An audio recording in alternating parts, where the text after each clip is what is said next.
Olá, o Espaço Aberto de hoje vai falar sobre investimentos e a gente quer ajudar você a tirar informações para que você tenha maior rentabilidade em aplicações financeiras.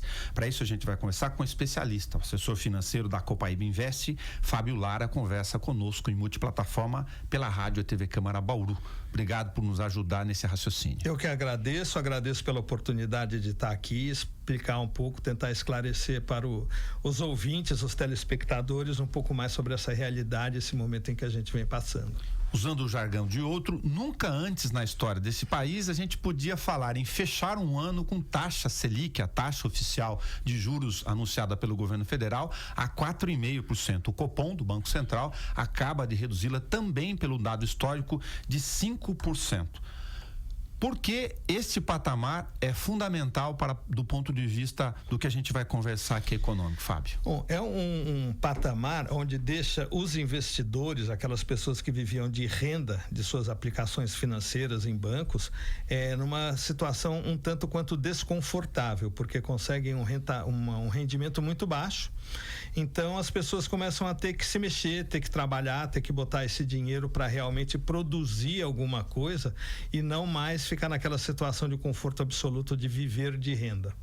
É possível você ter boa rentabilidade, mas precisa ter mais informações. A gente vai ajudar com algumas sugestões aqui do mercado em função desta realidade. Do ponto de vista geral, o brasileiro tem a cultura pela poupança, tudo bem, a poupança continua sendo um bom indicador de atração de investimentos pelo governo, mas neste cenário ela não é uma boa. A poupança, o que acontece? Ela tem uma regra de cálculo de rentabilidade que quando a taxa Selic vem abaixo de 8, o rendimento da poupança será sempre de 70% da taxa Selic. Então hoje a gente tem uma taxa Selic já muito baixa de 5% ao ano, a poupança vai render então 70% disso, 3,5% ao ano, que dá 0,29% ao mês, ou seja, uma rentabilidade muito baixa. Com as margens apertadinhas em função da taxa menor que 5, 4,5 no fechamento do ano, se Deus quiser, falando do cenário agora pelas próximas semanas, você tem uma série de opções no mercado que exigem um pouco mais de especialização. Quem está nos ouvindo ou assistindo fica se perguntando por que ou sabe muito pouco ou porque não tem a cultura de buscar informações. Vamos a algumas dessas informações para a gente poder dar opções para aquele que está ouvindo. O que é o chamado investimento de multimercado? Multimercados. A gente tem basicamente 3 tipos de fundos de investimento, onde a gente pode estar investindo em renda fixa, que são os investimentos que só andam para frente, digamos assim, são essas taxas que hoje estão ficando muito pequenos. Tem na outra ponta os investimentos em bolsa de valores, investimentos em renda variável, que a gente chama, que eles espera-se deles uma rentabilidade bem superior, porém tem risco. A bolsa sobe, a bolsa cai, então a pessoa que aplica seus recursos no fundo de ações, ela vai ter que estar preparada para ver esses altos e baixos dos seus investimentos. E no meio entre esses dois, a gente tem os fundos multimercados, onde o gestor pode aplicar tanto em renda fixa quanto em renda variável. É a proporção com que ele vai alocar esses investimentos, mais em bolsa ou menos em bolsa, vai depender do quão arrojado é o fundo, de qual a expectativa dele em relação à valorização das ações para os próximos meses. Enfim, a gente tem alguma coisa então que tem um risco um pouco maior que a renda fixa, porém não tão alto quanto a bolsa, e uma expectativa de ganho nesse intermediário aí. Um ponto de equilíbrio entre as opções extremas, então. Mas com um risco, né, também. Tá. Aplicar é sempre uma questão de risco. A gente está conversando aqui para as pessoas também buscarem cada vez mais assessores financeiros e especialistas para, se não tiverem informações, poderem empregar direito o teu dinheiro. O que é o crédito privado? Outro elemento que você nos traz aqui importante. Crédito privado é uma modalidade de captação de recursos pelas empresas muito comum no exterior. É comum a gente ver na televisão falar, não, a Petrobras captou não sei quantos bilhões nos Estados Unidos, a Votorantim captou não sei quantos bilhões. Então o que é? É a empresa pegando recursos dos investidores lá fora. Esse é um mercado que está acontecendo aqui agora de uma maneira cada vez mais intensa, tá? Normalmente, como funciona o caminho do dinheiro? O investidor vai e aplica seu dinheiro no banco, digamos a 5% ao ano. o banco vai e empresta isso para a empresa na forma de crédito, digamos, a 15% ao ano. É o tal do spread bancário. O investimento crédito privado, ele tira o banco da jogada. Indireto. O investidor, ao invés de ir ao banco e o banco emprestar para a empresa, o investidor empresta direto para a empresa. Ele consegue uma taxa um pouco maior, vamos dizer, em vez de ele aplicar a 5, ele aplica a 8, e a empresa, em vez de captar a 15, ela consegue captar dinheiro a 8. Por isso é que a gente precisa fazer a função pública aqui de explicar para o nosso ouvinte telespectador que ele não precisa ficar refém do sistema bancário já bastante concentrado no Brasil, né? Não, de forma alguma. Cada vez mais instrumentos como as corretoras de valores estão tornando esse mercado acessível aos investidores, digamos, comuns, investidores de menor capacidade financeira. Então, isso seria, para usar uma linguagem bastante simples aqui, pensando no leigo que não tem o hábito ou a cultura de investimentos com o seu dinheiro, só acostumado com a cultura da poupança, por exemplo, que a gente comentou, para ele entender. Às vezes as pessoas se perguntam, bom, mas não tem milagre no mercado, por que uma operadora financeira independente, que não é banco, consegue operar melhor? Tem uma série de respostas relacionadas a isso, né? Com certeza. A primeira delas, digamos, comparando o que acontece numa XP com o que acontece num banco específico, vamos para o hábito do investidor ou do consumidor brasileiro. A hora que você vai comprar uma geladeira que custa R$3.000, você vai pesquisar em 2, 3, 4 lojas, olhar preço na internet. A hora que você vai comprar uma televisão, mesma coisa. Custa R$3.000, você pesquisa preço em 2, 3 lugares. E a hora que o cara vai aplicar um CDB, às vezes ele vai aplicar R$100.000 no CDB, ele entra no banco e fecha no primeiro banco que ele viu, tá? E para ele conseguir comparar taxas é um processo muito difícil. Ele tem que ir no banco 1 ver quanto está pagando, o banco 2 ver quanto está pagando, o banco 3 ver quanto está pagando. A hora que ele tem uma conta na XP, o que acontece? Com uma única conta, ele quer ver uma aplicação em CDB, ele consegue ver a taxa de 40 bancos e escolher aquele que está pagando a melhor taxa. Então, essa comparação já proporciona a ele um poder de seleção do seu investimento muito maior. Uma variação de opções do mercado, porque a operadora tem acesso a esses outros negócios. Exato. O banco vai querer vender o seu, evidentemente. Exatamente. O banco é monomarca, só vende a marca dele. Eu vou no Bradesco, só tem CDB Bradesco. Eu vou no Itaú, só tem CDB Itaú. Eu vou na XP, eu tenho CDB de 40 bancos. Até que ponto o custo operacional do próprio negócio em si do banco, ainda comparado com essas empresas especializadas, faz diferença? O custo operacional do banco é mais alto. Então, o que acontece? Inclusive, a gente tem dá acesso aos clientes de muitos bancos estrangeiros. Às vezes eu quero aplicar, por exemplo, num JP Morgan.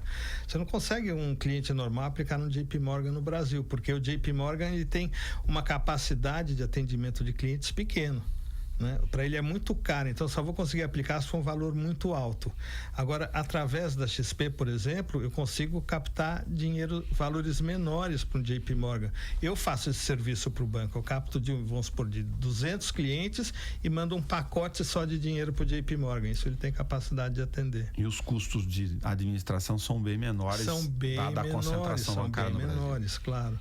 A gente está falando disso, de questões alternativas, mas o nosso objetivo inicial é apresentar possibilidades para melhor rentabilidade de dinheiro, inclusive sobre essa questão de operação de mercado. Eu estava olhando hoje, só para dar um dado aqui, que, por exemplo, os Estados Unidos tem 12 mil bancos entre os grandes, lógico, os médios, e a pulverização, ela favorece as questões de mercado, é uma meta do governo central. Como a gente estava falando de spread, a questão de quanto o banco pega o dinheiro, depois quanto ele trabalha a margem para poder oferecer. Nessa concentração bancária, é um desafio para esse mercado aqui no Brasil se desenvolver a taxa de juros tão boa? É um desafio, eu falo, mas começa, na minha visão, pelo próprio governo.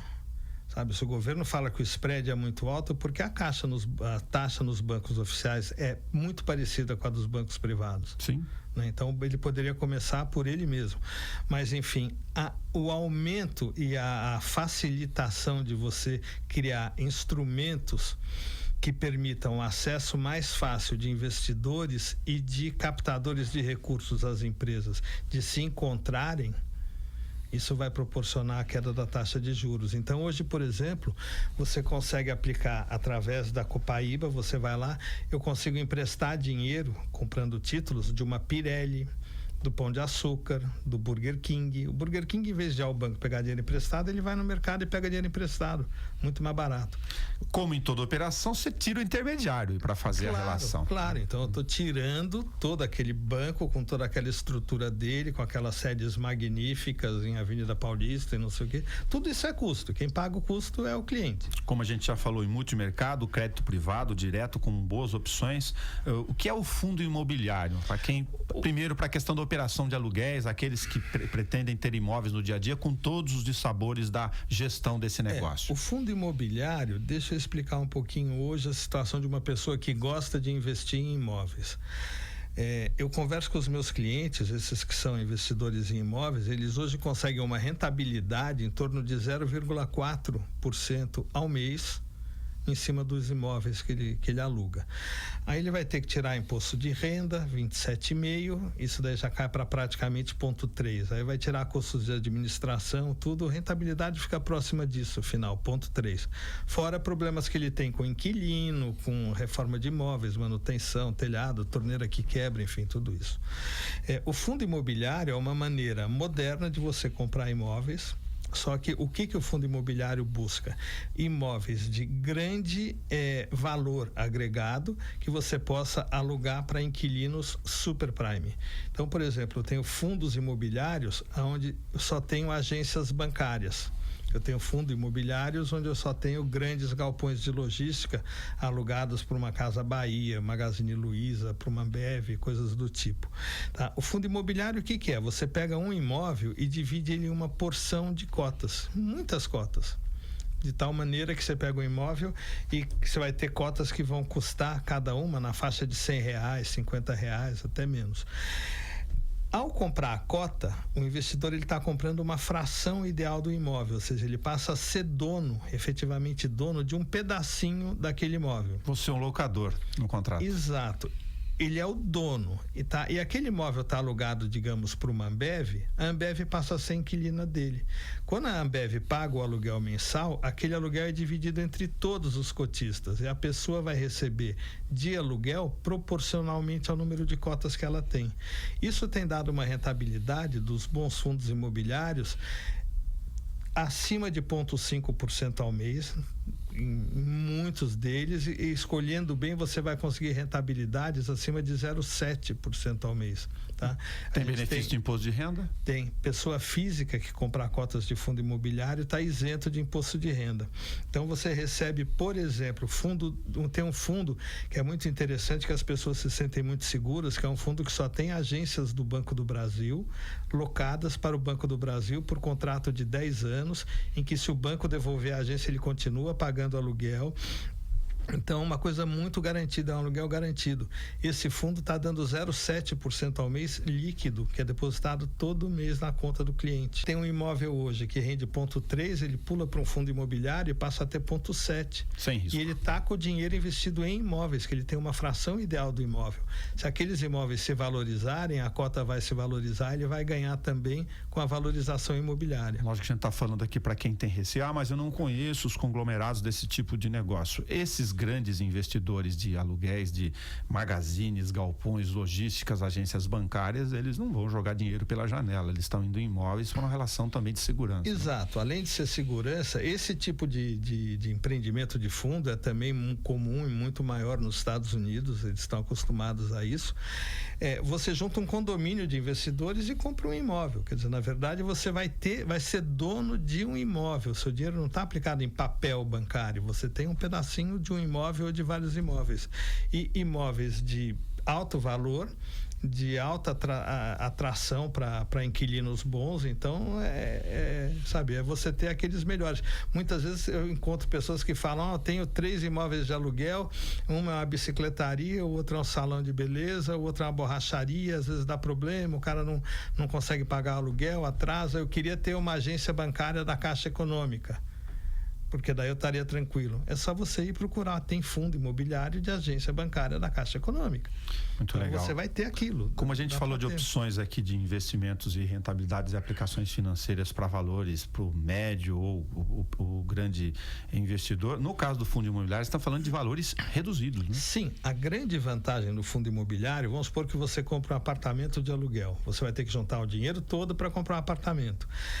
E na hora que você precisar de dinheiro, se você não consegue vender um pedaço do apartamento. No fundo imobiliário, não. Tem cotas que custam a partir aí de 30, 40, 50 reais e você pode comprar uma cota se quiser. Tá? Então você consegue com valores muito pequenos e comprando as cotas ao longo do tempo. Você consegue fracionar, eu consigo ir comprando o meu imóvel ao longo da minha vida.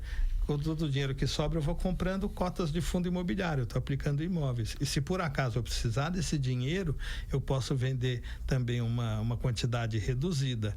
E a grande vantagem, você com um imóvel hoje, você leva 1 ano, 6 meses para conseguir vender. Fundo imobiliário você vende hoje e recebe daqui a 2 dias, o dinheiro está na tua mão. Muito bom. A gente está falando de uma série de efervescências do mercado, então, do ponto de vista de aplicações financeiras, mas desbancarização, economia, taxa de juros abaixo de 2 dígitos permanente, com essas questões de opções do crédito privado para não depender do banco, uma série de opções que estão em transformação e oferecem cenários bons para os investidores. Sim, o cenário é muito bom, tanto para os investidores quanto também e principalmente, eu acho, para os empreendedores. Porque hoje em dia, o cara que tem dinheiro, ao invés de ele estar comprando um CDB do banco, ele vai aumentar a fábrica dele, ele vai montar um outro negócio, ele vai gerar emprego, vai gerar renda. Então, isso é bom para a economia como um todo, porque antigamente você ia montar uma fábrica, uma indústria para, no fim do ano eu vou tirar 20% de lucro. Aplicava no mercado financeiro, tirava 40%, sabe, sem risco nenhum. Sim.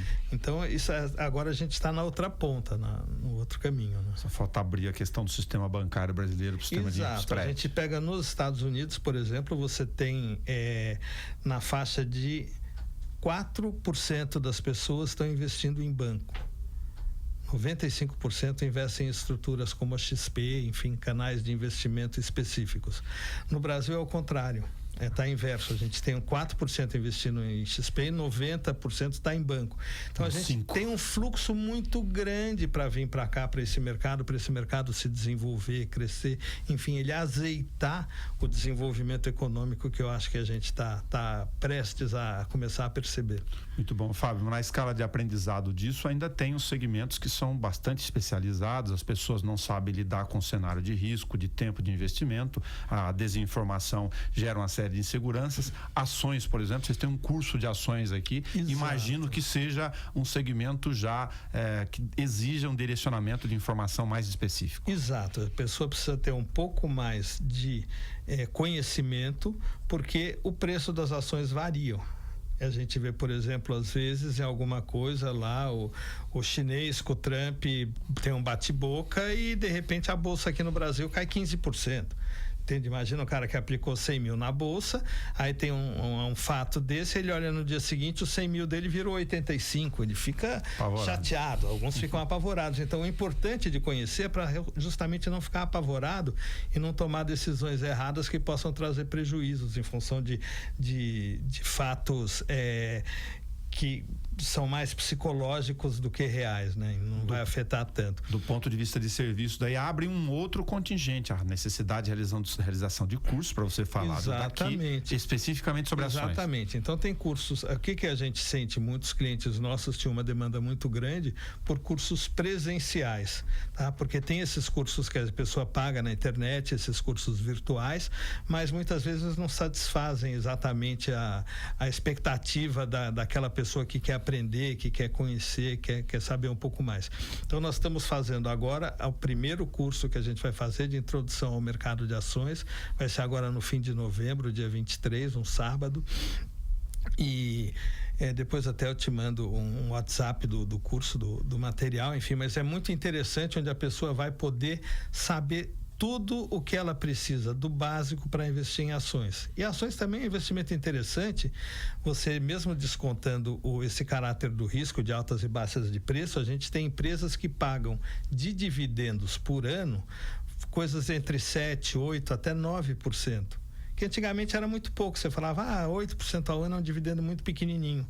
Com a Selic a 5%, ela está pagando muito acima da Selic só de dividendos, e aquela empresa ainda pode se valorizar. Por isso a gente falou aqui no nossa abertura do mercado dessa questão de entender todas essas nuances para margens pequenas que em cenários de oportunidade. O que a gente faz é descobrir em cada cliente qual é o perfil dele, quais são os investimentos ideais para cada cliente individualmente em função das suas necessidades de liquidez, das suas possibilidades de investimentos periódicos, do prazo em que ele pretende deixar aquele dinheiro disponível, e montar uma carteira de investimento com vários desses produtos de tal forma que aquilo se adeque à expectativa de rentabilidade do cliente e ao grau de risco que ele está disposto a correr. Muito legal. E a máxima da questão da orientação de mercado, se você não tem informações ou não conhece, não tem problema. Procure um assessor financeiro de sua confiança. Tá aí justamente para isso. As plataformas digitais são cada vez mais presentes. Então, a gente busca atender numa assessoria digamos, mais personalizada, a partir de um valor um pouco mais alto, mas isso não impede que a gente atenda mesmo aos clientes pequenos através de uma plataforma digital que a gente está criando na Copaíba Invest, onde o que a gente vai fazer daí? Ensinar esses clientes a operarem, a fazer como faz, tá acompanhando as operações dele, mas orientá-los para que eles saibam fazer sozinho. Isso daqui é uma coisa que não tem volta. No futuro o cliente não vai mais precisar ficar ligando e sabendo como aplica. Ele pega o celular dele, aperta o botão, aplica. Precisa de dinheiro, aperta o botão, resgato. Legal. Então a gente está preparando, a gente busca preparar os clientes para isso também. Tem uma geração pro agora aqui, então, que vai saber cada vez mais lidar com o seu próprio dinheiro. Cada vez mais, exatamente. Esse é o objetivo. Fábio Lara, muito obrigado por ter nos ajudado aqui a entender esse cenário e ajudar as pessoas a entender como ter melhor rentabilidade em taxa de juro pequena. Eu agradeço a oportunidade. É um trabalho que a gente faz aí com muito carinho, com muita dedicação. É um prazer poder estar servindo e ajudando as pessoas a investir melhor o seu dinheiro. Muito obrigado. E se você quiser tirar dúvidas sobre o nosso bate-papo, não tenha pressa. Você pode assistir na íntegra também este programa na página da TV Câmara no YouTube. É só clicar em vídeos e vai estar lá o Fábio Lara para você poder fazer a retrospectiva e saber sobre fundo imobiliário, multimercado, crédito privado ou qualquer outra informação que a gente deu para tirar a informação sem cortes. Até o nosso próximo encontro. Obrigado a Carol Garcia e ao Gustavo Rosella, que nos acompanharam pela Rádio TV Câmara aqui nesta produção.